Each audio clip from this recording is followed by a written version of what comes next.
Let's take this question. Two identical sphere of same material are in a closed chamber. दो spare है यहाँ पर बेटा, एक 1 और 2, दोनों एक क्लोज्ड चैम्बर में रखे हुए हैं।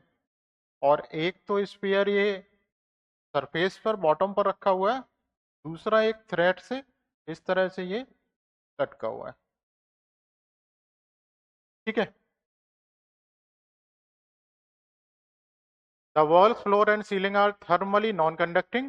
The thread with which sphere 2 is hanging is also non-conducting. मतलब सारी जो भी चीजें हैं वो सब non-conducting यहाँ पर दी हुई हैं। अब हमें स्टेटमेंट 1 पढ़ना है। Sphere 1 will absorb more heat than sphere 2 for the same temperature rise 5 to 100 degree centigrade. तो सारी चीजें तो आइडेंटिकल हैं, एक फ्लोर पर रखा हुआ है इसमें और दूसरा थ्रेड से लटक रहा है, बट थर्मली सब नॉन कंडक्टिंग है, तो उससे भी हमें कोई फर्क नहीं पड़ेगा। तो सारी ही कंडीशन आइडेंटिकल है, तो यहाँ पर ये दोनों ही सेम हीट को एब्जॉर्ब करनी चाहिए। और यहाँ पर लिखा है कि कुछ कम और ज़्यादा है, तो इसका मतलब है कि ये पहला वाला जो स्टेटमेंट है ये अपना गलत होना चाहिए। ठीक है बेटा। सेकेंड स्टेटमेंट देखते हैं।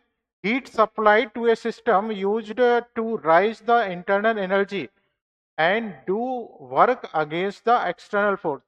ये तो लॉ ऑफ थर्मोडायनेमिक्स है सीधा सीधा, तो ये तो सही है हमारा।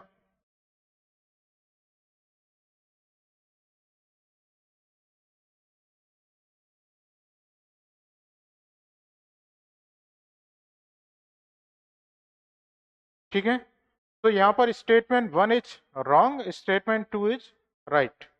तो अपना ऑप्शन डी यहां पे सही जाएगा।